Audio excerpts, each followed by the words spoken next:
કોંગ્રેસમાં કેટલાક એવા છે કે જેમણે પંજાને હરાવવાની સોપારી લીધી હોય। એક નેતા છે મણિશંકર અય્યર। ગુજરાતની એક ચૂંટણીમાં વડાપ્રધાન મોદીને નીચ ગણાવીને કોંગ્રેસને હરાવીને જંપ્યા હતા। कहें और वो भी जबकि अंबेडकर जी के याद में एक बहुत बड़ा इमारत यहाँ उसका उद्घाटन हो रहा है।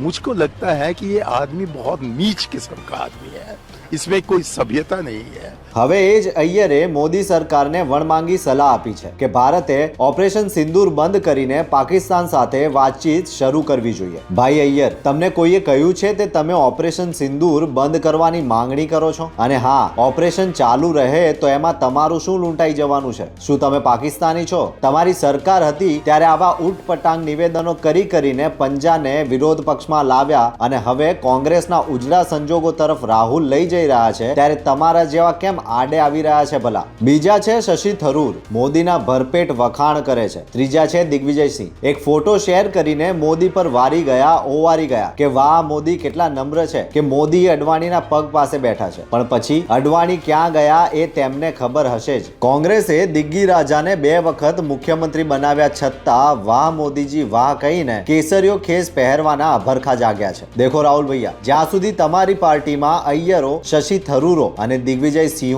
છે ત્યાં સુધી વિરોધ પક્ષમાં મોજ કરો। અને હવે તો પ્રિયંકા લાવો કોંગ્રેસ બચાવોના ગણગણાટ સંભળાઈ રહ્યા છે। ત્યારે રાહુલ ભૈયા તમારું વિપક્ષના નેતાનું સ્થાન સંભાળજો। ધન્યવાદ, આભાર।